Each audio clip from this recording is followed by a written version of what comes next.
Hi there! Here's 2 tips on how to alleviate the pain and suffering that you just endured watching 12 Years a Slave. Number 1.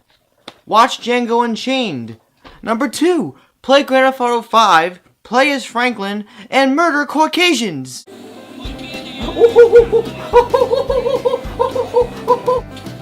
Tally ho! Tally ho!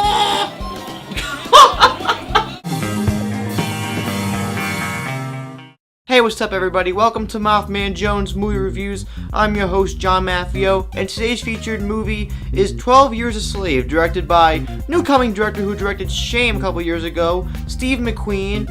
It stars, I can't pronounce his first name, I'm gonna try, Chiwetel Ejiofor, Michael Fassbender, Brad Pitt, Benedict Cumberbatch. It's an ensemble cast of many actors, which I'm not going to mention everybody. And the story is basically about this freed black man, Solomon Northup, and he's freed. He's actually an established African American in Northern America. And he gets tricked by 2 people, one who you may recognize from Killing Me Softly, and the other guy is an SNL performer. They trick him, they roofie him, and they kidnap him, and he's sold into slavery. Now, the movie is called 12 Years a Slave, so it's basically about that. It's about his 12 years of enduring slavery and how he got out. Now, supposedly, this is going to be one of the biggest contenders for the Oscars next year in 2014. The story is very compelling, and it's endearing, and it's very sad. And the movie, it has its problems, and it's not perfect, but it's definitely an important film. It doesn't feel self-righteous. It feels like a movie that, it earned its importance.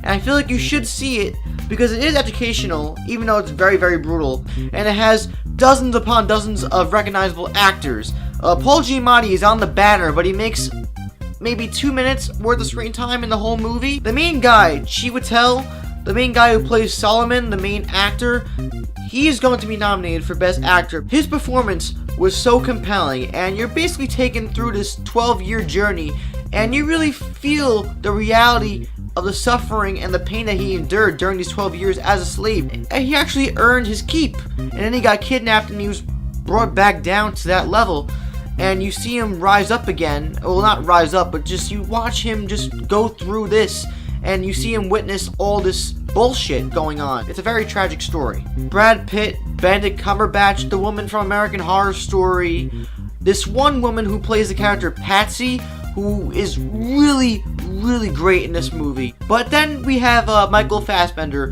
who always brings it in his films that he stars in. And he plays the mean, brutal slave owner in this movie. He's a plantation owner. He feels like he's justified in what he's doing because he's a religious person. Such a great performance. And God, is he scary. It's a little arduous to tackle this subject matter in a review like this because I'm just going fresh off the page because I saw this movie about 5 or 6 hours ago, but it deals with subject matter that's been tackled before. There's no comedy in this movie. No comedy at all. No comedy to alleviate the tension. It's very tense. And this movie goes through a great deal to make sure you know that slavery was a really big deal. A really big deal during its time. To think that we actually treated people like this back in the day, it's horrifying. There are many horrifying aspects of the world, but we don't tend to realize much that the most horrifying thing in the world is ourselves.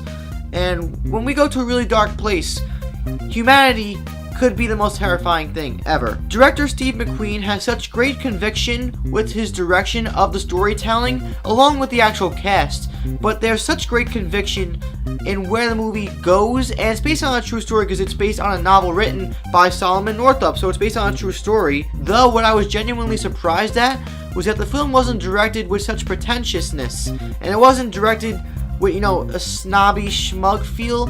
It was directed the way it was supposed to be directed. There was no really artsy framing with the composition of the actual camera.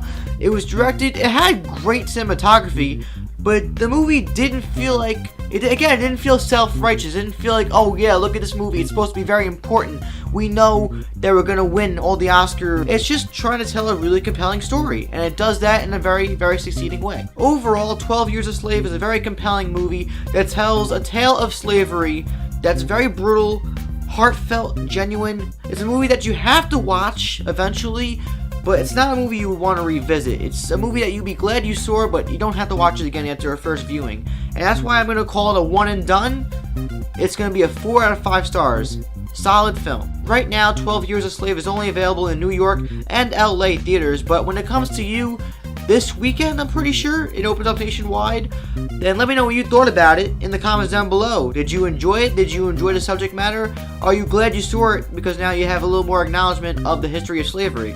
Also, please subscribe to my channel if you don't want to miss another review from me ever again. Like the video and check out Facebook, Twitter, We Live Film in the info box. I'm John Maffio, aka MaffmanJones. And I'm being serious for my intro. Go play GTA 5, play as Franklin, and go kill some white people in that game. Run over them with your little Lamborghini, because you'll feel better about it after watching a movie like 12 Years a Slave. Like, you'll want to kill a bunch of whites. And I'm white, so that's hypocritical. But still, we were a bunch of back in the day. See you next time. I'm going to the street.